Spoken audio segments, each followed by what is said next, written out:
The Rurfs, but maybe not for the reason you think. Get that stuff out of here! It's Southwest Bias! Welcome into another edition of Southwest Bias, brought to you by friends at the Husband and Wife Law Team. If you've had a serious injury, contact the Husband and Wife Law Team first at 602-783-8841 or visit their website at husbandandwifelawteam.com. And we are live from Studio K, brought to you by our friends at Circle K. You become a member of the Inner Circle today for free by downloading the Circle K app. I did something last night that I've been meaning to do for a while. I started watching Heated Rivalry.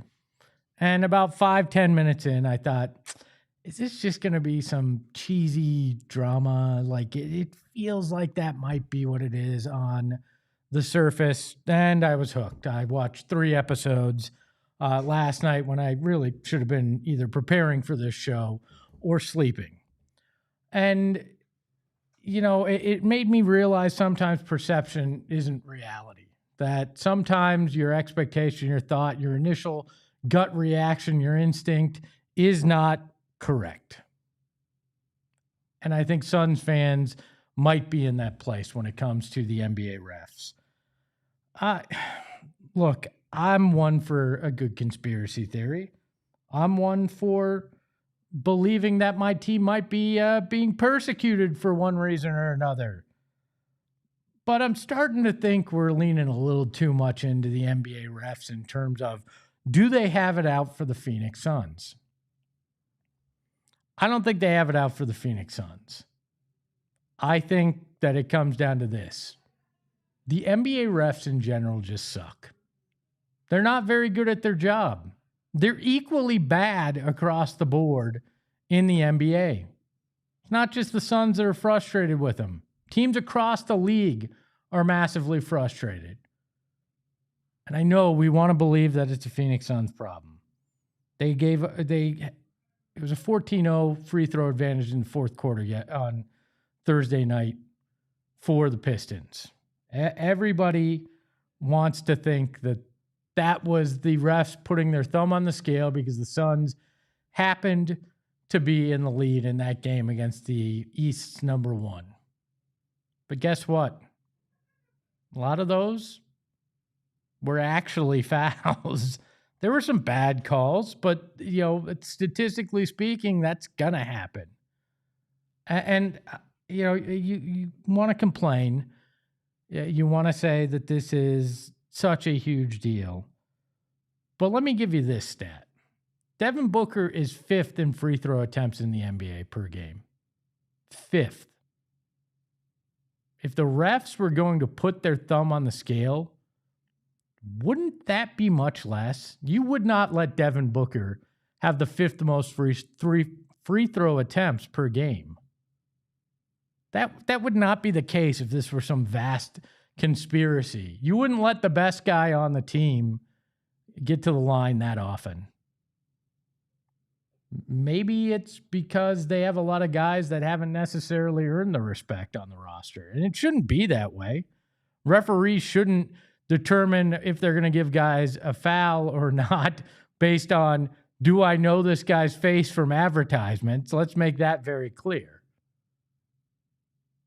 But that's the reality of it. And it's happened since the 80s, the 90s. The Jordan rules were a thing because they were a thing. But if you go back into the beginning of his career, it was the Detroit Pistons get away with everything. The refs are on their side. They maul Michael Jordan. He wound up earning the refs' respect and the calls and the whistle. I hate that that's the reality, but it really is. Suns have the 23rd most free throw attempts per game in the NBA. Seems a little low until you realize that they have the 29th most pressure on the rim in the NBA. You know where you get a lot of foul calls? When you drive to the hoop, and you do it on a regular basis. And you don't drive to the hoop to then kick it out. You drive to the hoop because you're trying to make layups. You're trying to put pressure on a defense. Suns don't do that very well.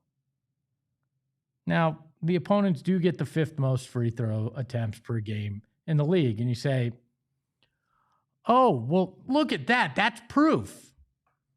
Or it's the fact that they're probably one of the most aggressive defenses in the NBA overall. And when you're aggressive, you're going to get called for fouls. They also lead the league in steals per game, which means they take a lot of chances, which also leads to fouls. I get it. We want to believe that there's some reason that the Suns haven't gotten over that hump, how they lose close games like they did the last 2. Some of it this year is inexperience of being in those moments. Some of it is you want to point a finger somewhere, maybe the basketball gods. Maybe back in 1968, somebody sold their soul to get the team here in a podunk desert town, and that's what's going on. But it's not the refs rigging the system. One time in league history, I think you could point to that. Tim Donaghy. And if you want to feel like maybe he did it to the Suns back in the early 2000s in the 7 seconds or less days, I'll allow that. That makes sense. There was confirmed proof of what he was doing around the league. So you want to feel that way. And maybe that's why fans to this day still feel that that's the case. I think that very well could be why fans want to turn to that. It's also an easy excuse. It's also easy to get fired up in a game and get mad, and it's a lot easier to focus that energy on the refs than the fact that the Suns only scored 15 points in the 4th quarter against Detroit, couldn't get anything going, the fact that they were missing their 2 best scorers in Devin Booker and Jalen Green, and that Dylan Brooks had been sick and didn't even make it to shoot around in the morning. Those are all factors too. Unless you believe that the refs hurt Devin Booker's ankle, they hurt Jalen Green's hamstring, and they also poisoned Dylan Brooks' food. If you believe that, then maybe, yeah, the refs put their thumb on the scale. But really, I think this is an epidemic in the NBA that the refs just suck. And guess what? I think they've sucked for a very, very long time. I think refs and umpires and you know, the entire officiating world sucks. You know why? Because they're human. And I think it's feeling like it's more so now because there's challenges and we watch these replays. Time and play is stopped for long swaths of time in games so they can sit there and watch the play over and over again and see if the fraction of a second that they're watching in slow motion, they got something wrong with the naked eye. I think that's a big reason why we're complaining even more about the refs now than ever. Because they're scrutinized to a millisecond on film. When they're chasing down the best athletes in the world, there's 3 of them and they're trying to see every little thing. It's not an excuse. Their calls kind of suck. But I don't think it's because they're trying to screw the Phoenix Suns over. I mean, that's what it is. You know, Kev from Mesa says, replace refs with AI. I've been saying it forever. Then we're going to hear, oh, did they hack the AI? Did Lakers fans find a way to put a bug in the AI? Like, there's no perfect system. There just isn't. I think they're trying their best to make it better by challenges, but they're still going to get that wrong. Maybe it's having those earpieces in and the replay center can talk to the refs in real time. I don't know. But artificial intelligence, I don't think, solves this either. There's always going to be a conspiratorial feeling about it. There's always going to be, what is going on? Is my team getting screwed? Oh my gosh. Because really, we don't want to accept certain things. Now, if you want to say that the Suns are gaining a reputation, sure. I think that Grayson Allen technical last night was kind of BS, but I also think it's in part because of who the Suns are. The fact that they complain, the fact that Dylan Brooks does some crazy things out there. I think it puts in a ref's mindset that maybe you have a quicker, technical, a quicker tee 'em up factor. Sure. Again, human nature. Happens with a lot of teams. The NBA is not out to get the Suns. At least not with the refs. But maybe that's just my Southwest bias. We welcome in the mustache behind the Mac, Shane Diefenbach. Shane, are the refs trying to screw the Suns over on purpose? Uh-huh. You believe so? No. They've definitely developed a reputation. Dylan Brooks has definitely developed a reputation over his career. Devin Booker's definitely developed a reputation over his career. Grayson Allen's definitely developed a reputation over his career. And I think that's a lot of what the bias that people are talking about. Not our bias. The issue I have is when people use it to mask the problems. They couldn't get a stop to save their lives last night. Yeah. At the end of that game. Couldn't hit a free throw themselves. Yeah, and they also didn't deserve to get to the line. But I heard K-Ray complaining about the fact that there were 5 fouls on the Suns and none on the Pistons in the fourth quarter. I didn't see a foul in the fourth quarter that the Suns deserved to get. Certainly not a shooting foul. So, I've always hated the complaints. If you put yourself in a close game, then don't do that next time. If a call really did decide a game. Yeah, I mean, if the refs can actually influence a game that much, then there's certain things you're not doing well. Now, did it slow the momentum? Sure, but that's in part. Don't put yourself in that situation. Don't be swinging at a 3-point shot where you could hit the guy on the elbow. Don't put yourself in situations where you're going to get called on fouls. But they're an aggressive defense. It's going to happen. Yep.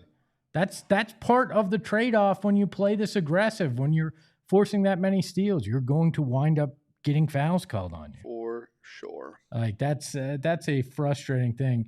By the way, how much do we hate the Dodgers? Like I know that's a general statement. I don't even want to talk about it. It's so frustrating. It's unbelievable. Leah we were in her house yesterday, and she made a noise from the bedroom, and she like a grunting noise, and I thought she had hurt her back or when she was picking something up or something. And I go, what happened? What happened? She goes, Kyle Tucker signed with the Dodgers, and I made the same exact noise. It drives me crazy. The sport is broken. It is so stupid.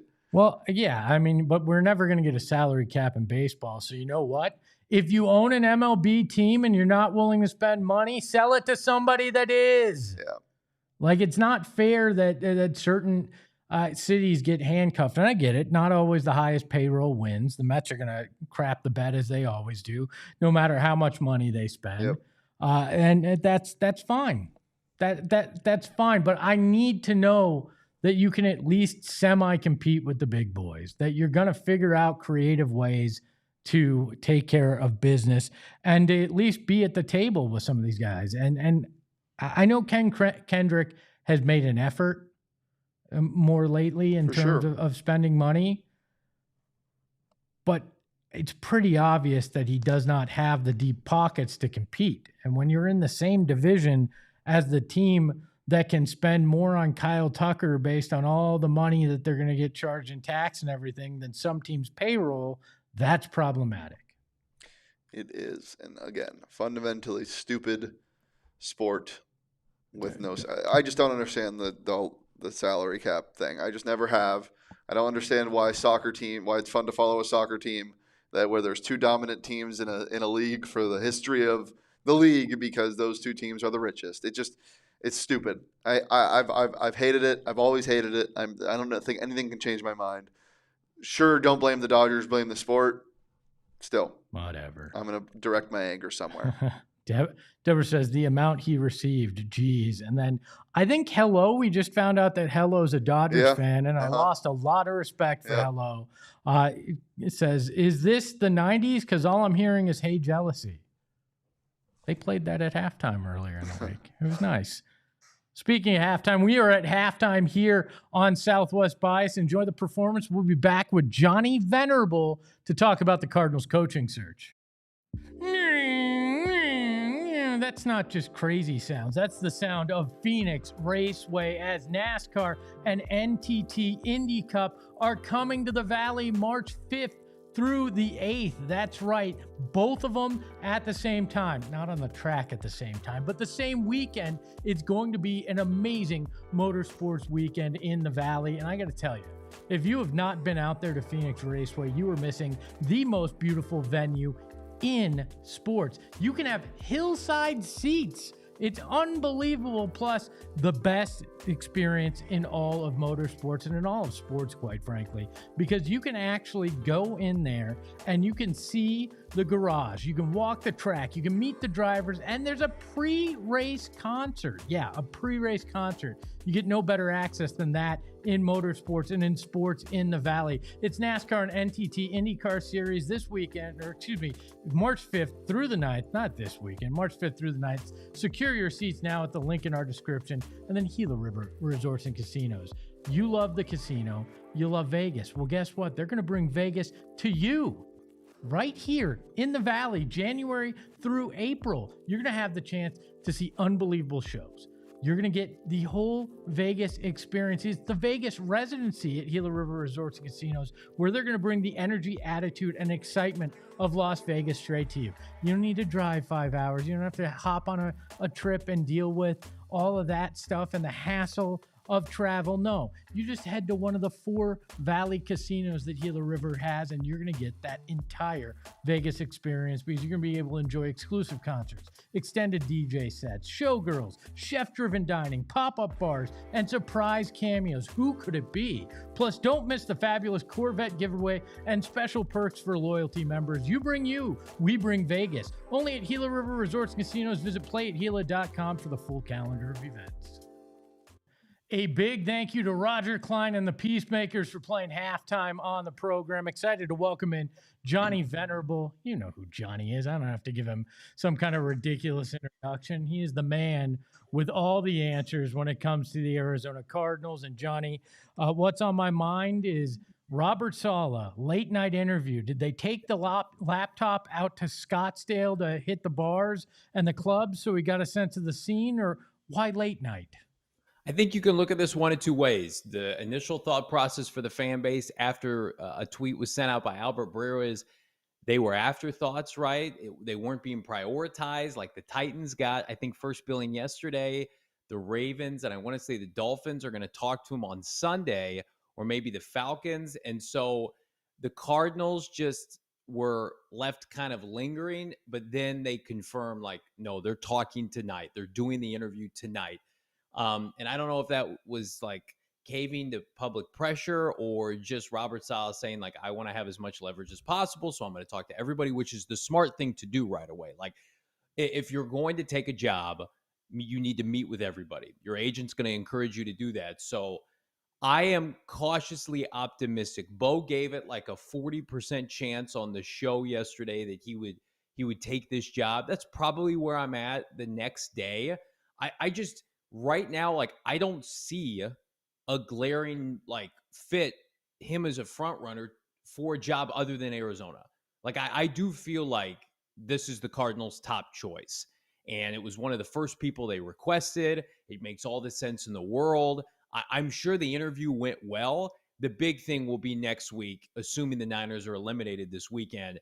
Does he get a second interview? Does he come to Tempe? Do they walk him through their vision?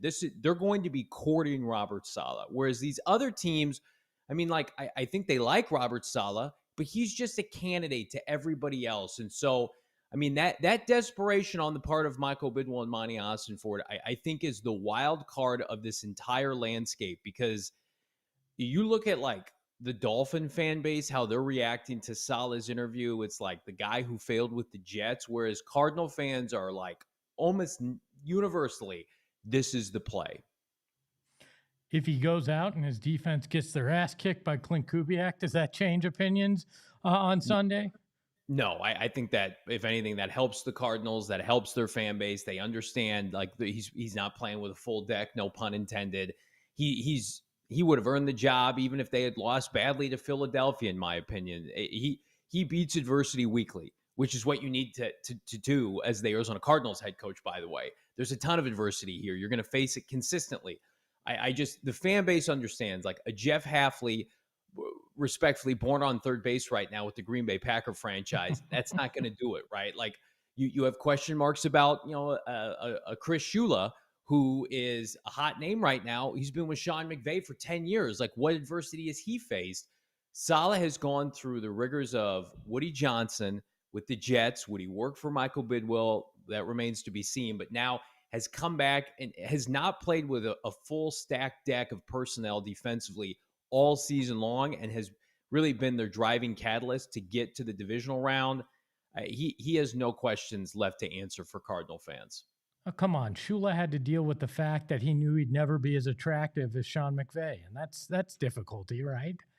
Sure. That's like Bo on our show with me. I mean, it's like back and forth with that. It's why Shane only comes on camera for 2 minutes on this program as well. When you look at the list, there's, let's just call it, some questionable names on there. Is this Saleh or bust at this point for this franchise? Is this like Vance Joseph or Arthur Smith gets this job if it's not Saleh? No, I think there are tiers. I think the tier should be Saleh, Kubiak, tier 1. Now that Harbaugh is officially eliminated. And then I think tier 2 is probably Mike LaFleur, Chris Shula if he interviews with the team, which I don't think he's going to, and Jesse Minter. And then there's the next tier, which is the tier from hell, which is the guys you just named. So respectfully, Vance Joseph and Raheem Morris. It's the leftover category of guys who are guys who are not going to be hired by anybody. Now, the wild card is Jeff Hafley, because I do think he could get the Dolphins job. And I do think Monty Ossenford probably likes him because he reminds him of a certain ex-coach that they fired 10 days ago, in Jonathan Gannon. But Jeff Hafley doesn't have the resume of JG. He was a failed coach at Boston College. His defense was fine this year with the Packers. It got worse as the personnel got worse, unlike Robert Saleh. So you need, this is me on January 16th.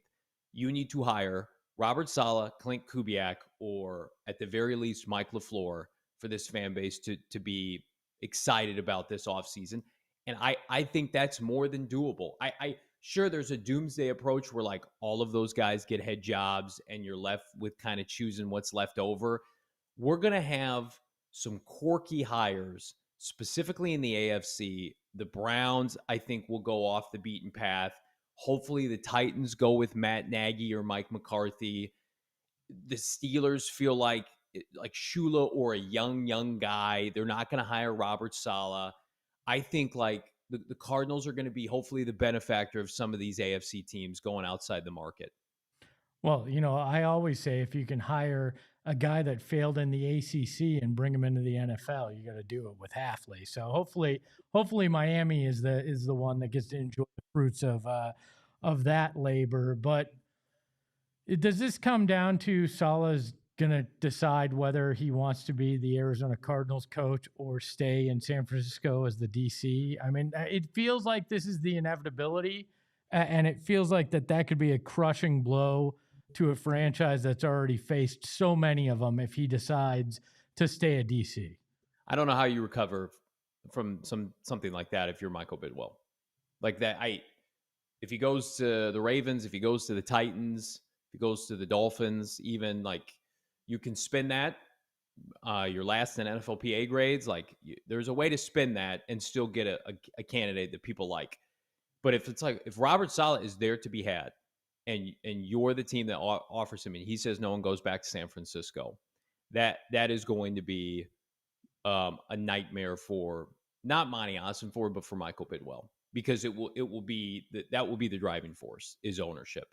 And I've had people close to the situation tell me they don't think he would work for Michael Bidwill. I think that when you're being offered a 5-year contract, hundreds of or tens of millions of dollars, generational wealth, again, security for your family, being able to fly on a private jet and open up the facility in 2027, be able to call your shots. I think the Cardinals would give him a decent amount of personnel control.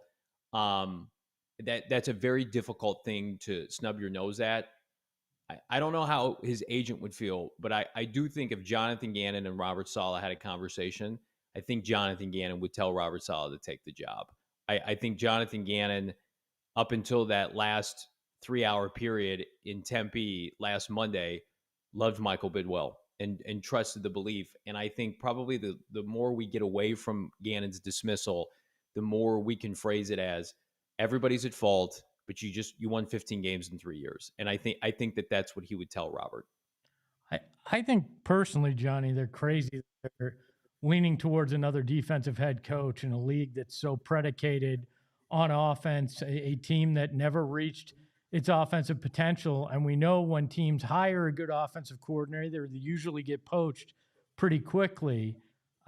I think they're making a mistake not looking more seriously at LaFleur and Kubiak as the favorites here and leaning towards a defensive head coach in Saleh. You're not wrong to think that. And I think you could make the argument that the best staff that you could get is a Kubiak or a LaFleur plus a Raheem Morris. I think that'd be fantastic. I think that's in play. I think that's very much in play. I think that's why they talked to Raheem and Anthony Weaver. I just think with Saleh, there's so much juice there. And like he had the number one defense in the league with the Jets, consistently top 5. So like at the very least, you're going to have a top 5 defense with the Cardinals. And nobody else can assure you of a top unit on either side of the ball. Kubiak can't. LaFleur certainly can't. You don't know who your quarterback is. For Saleh to come in, and the pieces are ready defensively. Walter Nolan, Darius Robinson, Sweat, Jordan Birch, Cody Simon, Mac Wilson Sr., all the DBs, Will Johnson, Garrett Williams hopefully comes back, Max Melton. Like Saleh can work with that based on what he's working with in San Francisco. But then you're right. Like what happens with the quarterback? Like I think the play would probably be it'd be a defensive led team. You run the football. You take an edge rusher or a right tackle 3rd overall. You probably sign a Kirk Cousins or a Malik Willis. You play ball control and you try to win how the Seahawks won probably 2 years ago. And I think that's doable. Like I think Robert Saleh could come here and win 9 or 10 games next year with the right dominoes falling. Whereas like a Kubiak or a LaFleur, you're probably looking at a longer term play. Whereas you might get a young quarterback this year or next year, but there might be some growing pains in between. But then, 5 years from now, you might be cooking with gas with that combination. So I don't think either is the wrong answer. I do think, though, Espo, Saleh represents the quickest way to become winning and relevant again. And that's what Michael Bidwell emphasized in his presser last week. Albert Breer brought up the fact that the Cardinals supposedly, according to his reporting, got marked off Harbaugh's list because of the quarterback situation. You think that's scaring a lot of coaches off potentially? I mean, maybe, but who has a quarterback that's left? You've got Tennessee and you've got Baltimore. And if Saleh gets offered by those teams, he takes that over the Cardinal job. I don't think that they're going to hire Robert Saleh, though. If my gut was correct, I think Baltimore wants to hire Jesse Minter, and I think Tennessee wants to go with an offensive guy. I could be wrong. I mean, there's so much smoke around Matt Nagy and Mike McCarthy for that job. I think they want to go Mike McCarthy and just say, hey, we got a guy who can win 12 games. We got Cam Ward.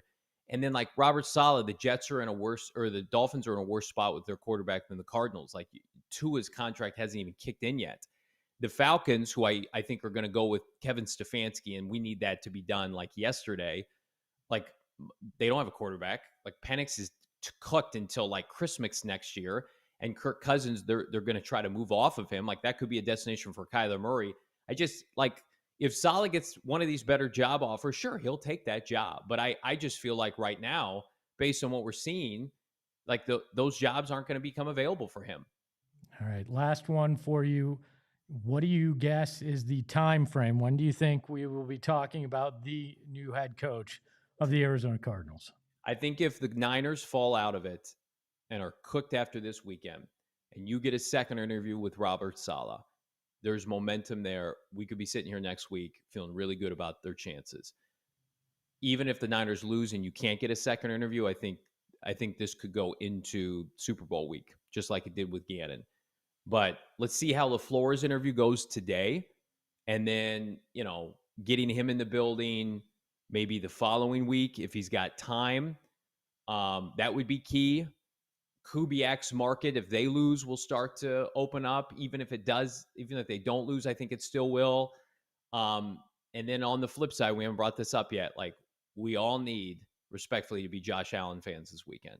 And we need the Buffalo Bills to hang a 30 spot on Vance Joseph's defense. So there is no doubt in anybody's mind that is not the play.